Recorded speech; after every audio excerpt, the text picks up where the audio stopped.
Psychiatry and psychology is finally admitting the noble lies that they've been telling for the last 100 years. And the major noble lie is there is such a thing as mental illness. Boy, ain't no way, boy. Boy, ain't no way, boy. On the myth of mental illness. Are you serious? Like this is when you are a pastor or a person, I'm not a pastor, so this is something I've noticed from a lot of pastors I talk to and see. You have to be careful with your wording. You have to be careful with your wording because you can be a stumbling block for many people. A lot of people I'm seeing are focusing on. There's no such thing as PTSD. There's no such thing as OCD. There's no such thing as ADHD. Those are noble lies. PTSD, OCD, ADHD aren't a real thing. But look at the full scope of what he said, and I don't want to overdraw it, but to say that mental illness isn't a serious thing, fam, like, you might as well say autism isn't real. You have functional, you have not really functional in society. And when you make a broad statement like he's doing, you brush all that off the table. What happened to caring for the flock? Like seriously, like you were going to have people in your flock struggling with this. This is quite dangerous. I'll be honest with you. I know a lot of people have the utmost respect for Pastor John MacArthur, but this has come from somebody who literally dismissed like child abuse of someone in their congregation, dismissed. One of the forms of discipline that he uses is to be put out of the church, to be publicly shamed, to be put away from the fellowship. In this case, it applies to Eileen Gray. Her husband David, Eileen had been in the church for many years. Not too long ago, really. Eileen decided to leave her husband, to grant no grace to him at all, to take the children, to go away, to forsake him. A battered wife during his tenure, and just to dismiss mental illness as a farce, a myth, like, that's not caring for your flock, man. That's not caring for your flock. Like, hopefully nothing like that happens to people watching or anybody, but there are certain things that happen in life that truly do shake you, where you do develop anxiety, you do develop depression, and you go through things and they're actually real. They're actually real. Some people just can't get out of the funk. They can't get out of whatever they're in, and it leads to horrible things. We have to care more about people than this. We have to love our neighbor as we love ourselves.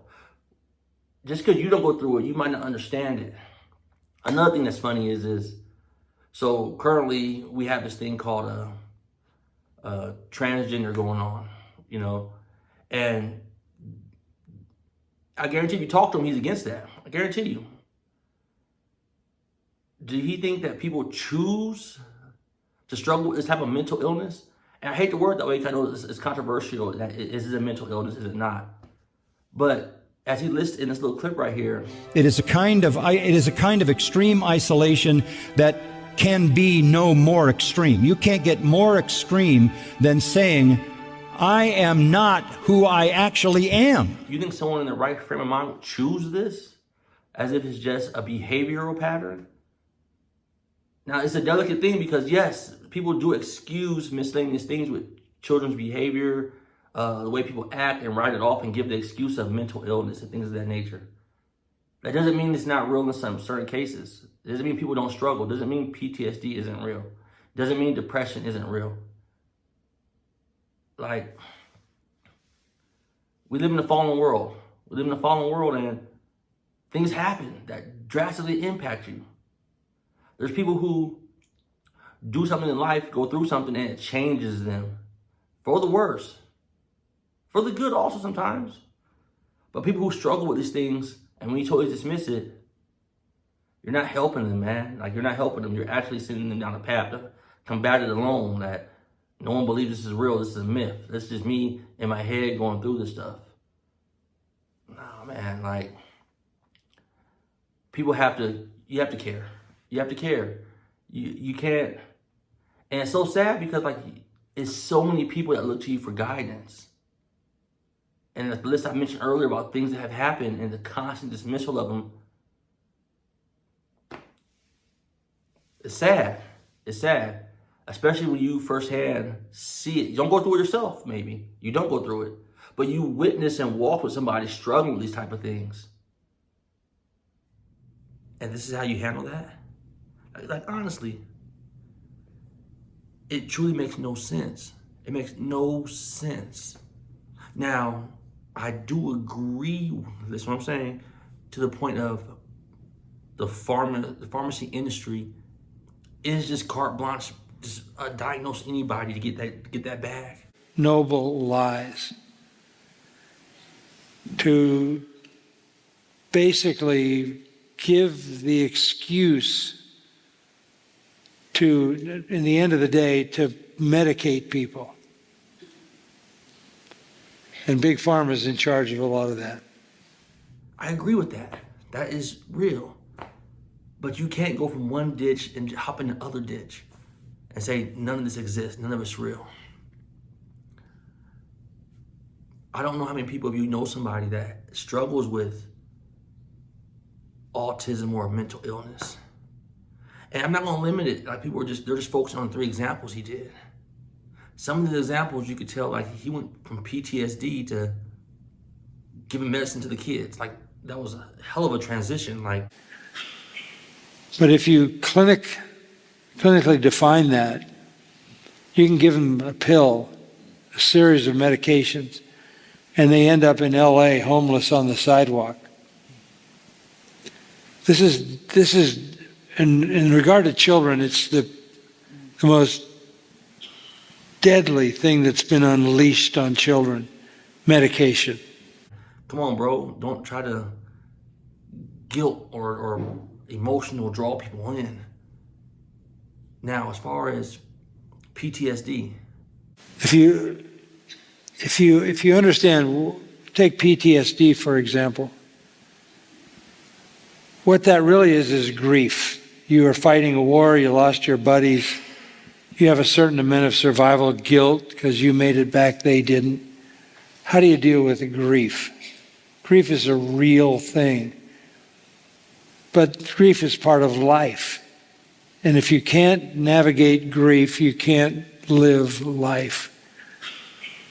But if you clinically define that, you can give them a pill, a series of medications, and they end up in LA homeless on the sidewalk.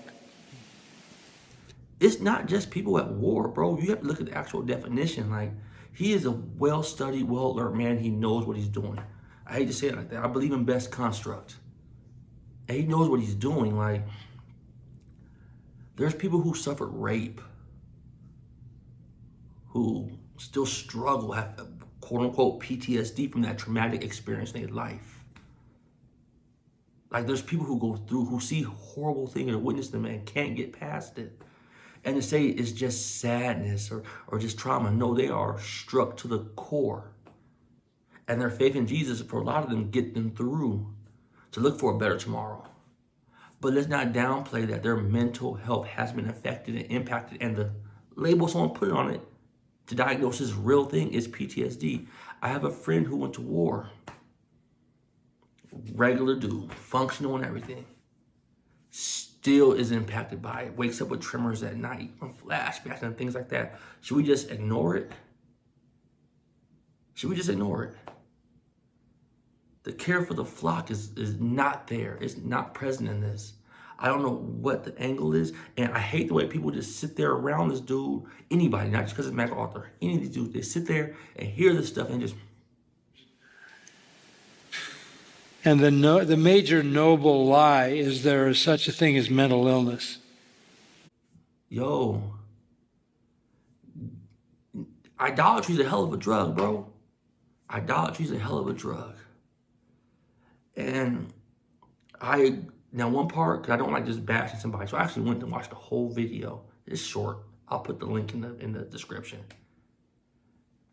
He starts it off, and this is what a lot of people do. They'll reel you in with some truth, and they got you in the boat.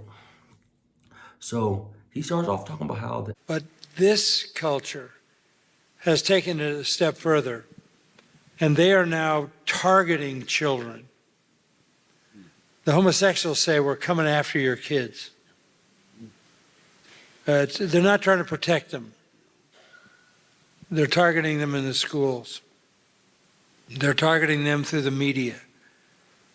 Disney and companies like that develop child entertainment are targeting children for really what amounts to moral and spiritual destruction.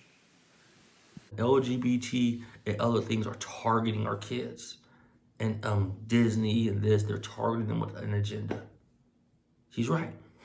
He's right. But to go from there and launch into mental illness, no. The medical community is starting to admit that mental illness is a farce. It's not a real thing. You know how many things are categorized under mental illness? Like honestly, like I had somebody who I was a sister-in-law. Yeah, I don't talk about that. But I had a sister-in-law suffer from bipolar and schizophrenia. You're gonna tell me it's not a real thing, bro? What you think that what?